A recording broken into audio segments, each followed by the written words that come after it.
జై శ్రీరామ్. ఇప్పుడు దేశవ్యాప్తంగా నడుస్తున్న ఒక టాపిక్ వెల్త్ డిస్ట్రిబ్యూషన్. అంటే హిందువుల ఆస్తులను పంచేస్తారు.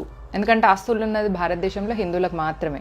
ఎందుకంటే హిందువులు ఇద్దరే పిల్లల్ని కన్న తర్వాత ఇంకా మిగిలిన టైం అండ్ ఎనర్జీతోని వాళ్ళు చేసేది ఏంటంటే ఆస్తులు సంపాదించుకోవడం. నేను మీకు ఒక చిన్న కథ చెప్తా, ఈ ఆస్తి పంపకం ఎట్లా జరుగుతుంది అన్న విషయం. బంగ్లాదేశ్ నుంచి వెళ్ళి ఒక అబ్దుల్లా తన 9 భార్యలు 20 మంది పిల్లల్ని వేసుకొని వచ్చిన తర్వాత ఇక్కడ మన బ్రదర్స్ లాంటి వాళ్ళు అతనికి ఎలక్షన్ ఐడి ఆధారు ఇప్పించిన తర్వాత అతను వచ్చేసి ఒక రామ్ ప్రసాద్ ఇంట్లో పనికి చేరిండు.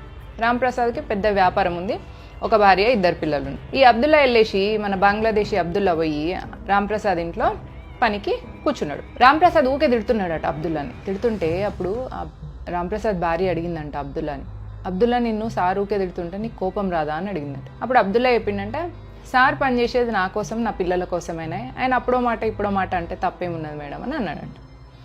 అప్పుడు రాంప్రసాద్ భార్య అన్నదంట, మా ఆయన నా కోసం నా పిల్లల కోసం పనిచేస్తుంటే వీడేంది వాడి పిల్లల కోసం వాడి పిల్లల కోసం పనిచేస్తున్నాను అని అట్లెట్లా చెప్తున్నావు, మా ఆయన మా కోసం కదా పనిచేసేది అని అంటే, మేడం నీకు ఒక కొడుకు ఒక కూతురు ఉన్నది, నాకు మొత్తం 12 మంది కొడుకులు 8 మంది కూతుర్లు ఉన్నారు.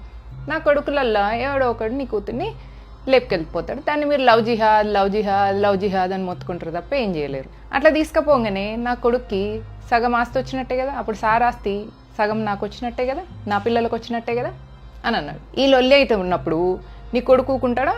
ఊకోడు. అరే నా చెల్లెని ఎట్లా ఎత్తుకపోతావురా అని చెప్పేసి గొడవకు వస్తాడు. అప్పుడు నాకు 12 మంది కొడుకులే, నీకేమో లింగులు ఇట్టుకోమనుకుంటే ఒక్కడే ఉండే. వాడు వీళ్ళు అందరు కలిసి కొట్టుకుంటున్నప్పుడు పోయిండే అనుకో నీ కొడుకు, అప్పుడు మొత్తం ఆస్తి నా పిల్లలకే కదా. అట్లా సార్ ఇప్పుడు మొత్తం సంపాదిస్తుంది మా పిల్లల కోసం అయినప్పుడు నేను ఎందుకు సార్ తిట్టినప్పుడు కోపడుకోవాలి అని అన్నాడంట అబ్దుల్లా. ఇది మీరు ఆలోచించుకోండి ఓటేసే ముందు. అసలు ఓటుకు కూడా ఓమాయి మనకి ఇంకా తెలివి ఎంత ఎక్కువ అంటే నోటా మీద ఓటేస్తాం. కర్ణాటకలో 2 లక్షల ఓట్లు నోటా మీద పడ్డాయంట. అది మన తెలివి.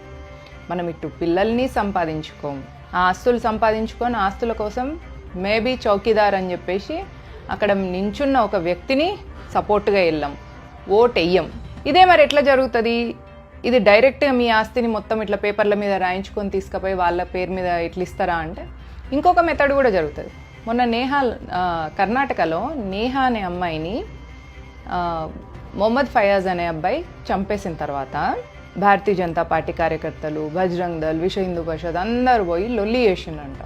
ఇక్కడ కర్ణాటక నిండా మొహమ్మద్ ఫయాజ్ ఇంటి మీదకి ఏడబోతారో అని చెప్పేసి కర్ణాటకలో ఉన్న కాంగ్రెస్ గవర్నమెంట్ మొహమ్మద్ ఫయాజ్ ఇంటి ముందట సెక్యూరిటీ గార్డులను పెట్టింది.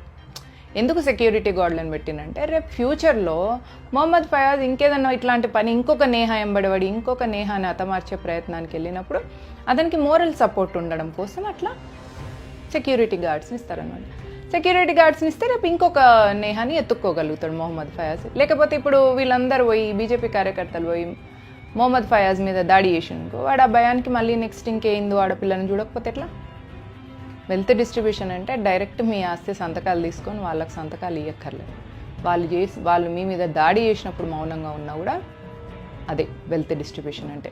చెంగిచెర్లలో కూడా మనం చూసినాం 6 ముస్లిం ఫ్యామిలీలు 30 మంది హిందువుల ఫ్యామిలీ మీద దాడులు చేసి వాళ్ళని అక్కడి నుంచి వెళ్ళిపోయేలాగా చేయడానికి ప్రయత్నం చేసింది.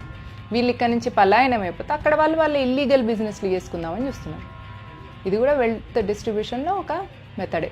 జాగో హిందూ జాగో, stand with Modi, stand with Bharatiya Janata party. Voting రోజు హాలిడే కాదు, అదొక హోలీడే. తప్పకుండా వెళ్ళి ఓటు వేయండి. నోటా మీద అసలే ఓటు వేయకండి. ఎందుకంటే డెమోక్రసీలో ఉన్న వాళ్ళలో బెస్ట్ని చూస్ చేసుకోవడమే నిజమైన ఓటర్ యొక్క బాధ్యత. జై హింద్, జై భారత్.